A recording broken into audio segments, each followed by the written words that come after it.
Бүгін осындай киімге заказ алдым. Бұл восточный танец билейтін қыздардың киімі.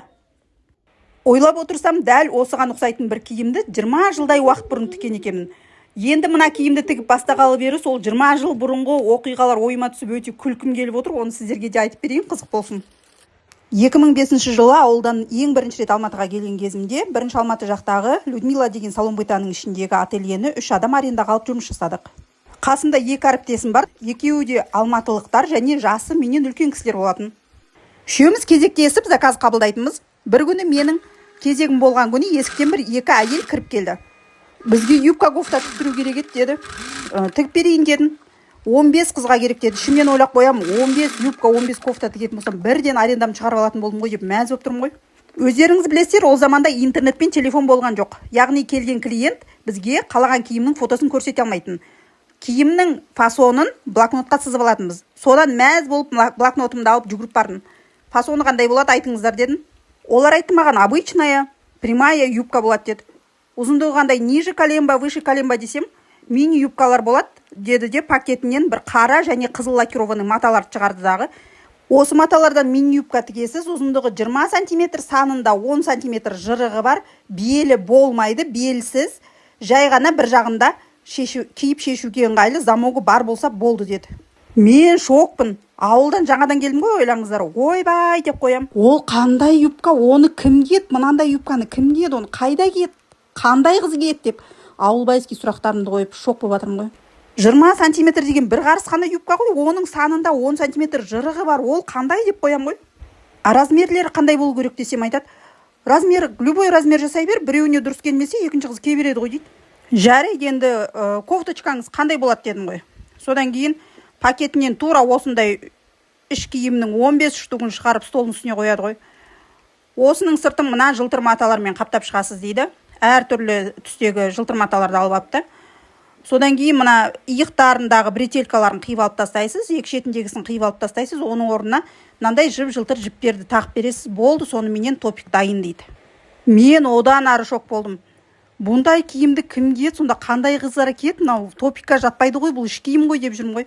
Сөйтсем, 2 әйел бір-біріне қарап күліп қояды. Колледжда қыздар киеді ғой. А-ну-ка девушки болады колледжда, солған жарысуға киеді олар дейді. Қазір август айы ғой, колледждің барлығы каникулда емес па деймін. Сөйтсем айтады, летаға қалып қалған қыздар ғой, солардың арасында а-ну-ка девушки болады. Соған киеді деп екеуі бір-біріне қарап күліп қояды. Арт жағымда отырған 2 әріптестерім жырқ-жырқ етеді. Заказчицалар кеткеннен кейін 2 әріптесім шектер қатып күледі. Дурочка, это же сутенеры дейді. Сутенеры не істесем, ана Сейфуллинаның бойындағы көбелек қыздардың мамалары ғой дейді. Менің түк түсінбей отырғанымды екеуі байқап соған күліп отырған екен. Мен сол кезде бар бірақ түсіндім, қандай киім және кімге тігейін деп отырғанымды. Сосын маған жаңағы тетя Валя айтады, әріптесім. Саған бір анекдот айтып берейін ба? Тура сенің случайыңа ұқсайтындай дейді. Давай айт дедім. Құрметтілерім, дәл осы жерден айтып кетейін. Ұяты күшті кісілер, өте иманды кісілер, ары қарай тыңдамаңыздар, аяғына дейін көрмеңіздер. Көретін болсаңыздар, жаман сөз жазбаңыздар. Келістік пе? Қысқасы анекдот мынандай. Қызылордалық бір семья Қызылордадағы үйлерін сатып Алматы қаласының Сайына көшесінің бойынан пәтер алыпты. Өздеріңіз ойлап қараңыздар, 2005 жылы Сайына көшесінің бойы қандай еді? Толған қыздар болатын, е? Бұл қызылордалық семьяда мен сияқты Алматының өмірін түсінбейтін апа бар екен. Апа балконға шығып қарап тұрса, көшенің бойы толған қыздар, бір машиналар кеп тоқтап атады.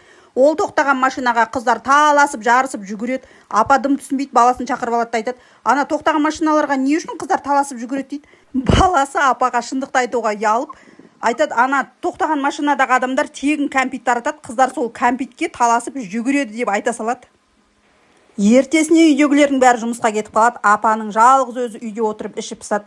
Мен бүйтіп үйде құр отырғанша, нем кетеді, тегін кәмпитте мен де барып жеп келейін деп көшеге шығады. Жаңа қыздардың жанына барып тұрып алады. Бір кезде бір машина кеп тоқтайды. Қыздардың бәрі машинаға қарай жүгіреді. Апа да жүгіреді.